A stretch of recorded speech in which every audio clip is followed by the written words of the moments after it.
দেখো ধ্রুবীয়তার সঠিক ক্রমটি হলো আমাদের ধ্রুবীয়তার বলেছে, ঠিক আছে। এটা ইম্পর্টেন্ট, একটা মোস্ট ইম্পর্টেন্ট কোশ্চেন আমাদের এইচএসের জন্য। এই আমি যদি H2O SO2 আর N2O তিনটে আমাদের মলিকুল দিয়ে দিয়েছে, এই বলেছে এখানে বলেছে ধ্রুবীয়তা ডাইপোল মোমেন্টের আমাদের সঠিক ক্রম কী হবে। দেখ ধ্রুবীয়তার কম বললে তোমরা সবসময় স্ট্রাকচারটাকে ডিটারমাইন করে নেবে। তাহলে আমাদের H2O স্ট্রাকচার কী জানি, H2O স্ট্রাকচার কৌণিক হয়। তাহলে দেখো H2O যদি আমি এরকম হয়, এই H2O স্ট্রাকচার এটা। এবার দেখো এখানে দুটো লোন পেয়ার থাকে, অক্সিজেনের মাঝে কটা লোন পেয়ার থাকে, দুটো লোন পেয়ার। দেখো দুটো লোন পেয়ার থাকে, তাহলে অক্সিজেনের আমাদের দুটো লোন পেয়ার। এই দুটো লোন পেয়ার কী করে, এইটা কি আমাদের সবসময় আমাদের হচ্ছে ডাইপোল মোমেন্টের ক্রম, মানে ডাইরেকশন কোন দিকে হয়, প্লাস থেকে মাইনাসের দিকে। তাহলে প্লাস থেকে মাইনাসের দিকে হচ্ছে আমাদের ডাইরেকশন হয়। এইটা আমাদের কি এই অক্সিজেন আর হচ্ছে লোন পেয়ারের দিকে যদি আমাদের, তাহলে এখানে লব্ধি ভ্রামক কত হবে, সেন্ট্রাল অ্যাটমটা আমি দেখবো।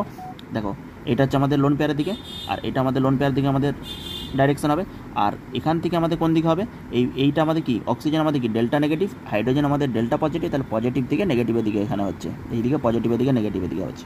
হাইড্রোজেন থেকে অক্সিজেনের দিকে কী হবে বলো, হাইড্রোজেন থেকে আমি অক্সিজেন দিকে যাই, হাইড্রোজেন থেকে যদি আমি অক্সিজেনের দিকে যাই, তাহলে হচ্ছে দেখো পজিটিভ হাইড্রোজেন কি পজিটিভ, অক্সিজেন নেগেটিভ। তাহলে লব্ধি ভ্রামকটা কোন দিকে হচ্ছে, তারপরে আমাদের লোন পেয়ার। তাহলে লব্ধি ভ্রামকটা আমাদের মিউ আর এর মান উপরের দিকে হচ্ছে। ওকে, একই দিকে ক্রিয়াশীল, এই পুরোটা একই দিকে ক্রিয়াশীল। কিন্তু আমরা যদি SO2টা দেখি, তো SO2টা দেখো তো, সালফার হচ্ছে কী হয় পজিটিভ, এখানে অক্সিজেন আছে, এখানে অক্সিজেন আছে, অক্সিজেন নেগেটিভ। তাহলে এর যে একটা ডাইপোল মোমেন্ট আসবে সালফার থেকে পজিটিভ থেকে নেগেটিভের দিকে, অক্সিজেনের দিকে আসছে, এটা অক্সিজেনের দিকে আসলো, ঠিক আছে। আর এই যে সালফারের মাথায় কী থাকে, একটা লোন পেয়ার থাকে। আবার এই পজিটিভ থেকে নেগেটিভের দিকে আবার ডাইপোল মোমেন্ট। দেখো সালফার অক্সিজেনের দিকে পজিটিভ থেকে নেগেটিভের দিকে, এই দিকে ডাইপোল মোমেন্টটা, আর উপরের দিকে। তাহলে দুটো ক্যান্সেল আউট হয়ে যাচ্ছে, প্রায় কাছাকাছি একটু ক্যান্সেল আউট হয়ে যাচ্ছে। তাহলে H2O থেকে এইটার মান একটু কম হবে, H2O থেকে এটার মান কম হবে। কিন্তু মিউ আর যে রেজাল্টেন্ট ভ্রামকটা এটা জিরো হবে না, কিন্তু এর ভ্রামকটা যেহেতু আমাদের দুটো অক্সিজেন আছে, সেই জন্য এর একটা মিউ আর থাকবে। এবারে এই মিউ আরটা, এর যে মিউ আর এর নিচের দিকে ক্রিয়াশীল হবে, কারণ দুটো অক্সিজেনের জন্য মিউ আরটা নিচের দিকে ক্রিয়াশীল হবে।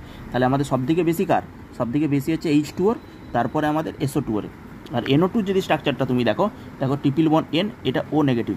তাহলে লব্ধি ভ্রামকটা কোন দিকে, একটা এইদিকে ভ্রামক আছে, আর এখানে একটা লোন পেয়ার থাকে NO2, তাহলে এই দিকে একটা ভ্রামক আছে। তাহলে এই দুটো ভ্রামক আছে কি হচ্ছে পরস্পর ক্যান্সেল আউট করে যায়। এই দিকে একটা ভ্রামক আসছে, এই দিকে একটা ভ্রামক আসছে, তাহলে দুটো পরস্পর ক্যান্সেল আউট করে যায়, এর মিউর মানটা সব দিকে কমে যায়। এটা হচ্ছে 0.17 হয়ে যায়। তারপরে H2O সব দিকে হাইয়েস্ট, H2ওর হচ্ছে মিউর মান সব দিকে হাইয়েস্ট, এর মিউর মান হচ্ছে 1.8। কারণ কি সব একই দিকে, পজিটিভ থেকে নেগেটিভের দিকে দেখো সব ডাইপোল মোমেন্ট একই দিকে।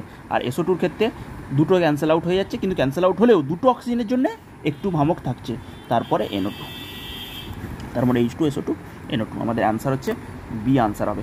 কারণ এইটাতে ভ্রামকটা থাকছে 120 ডিগ্রি অ্যাঙ্গেল, প্লাস ভ্রামকটা থাকছে দুটো অক্সিজেনের জন্য থাকছে, এটার মান হচ্ছে 1.8।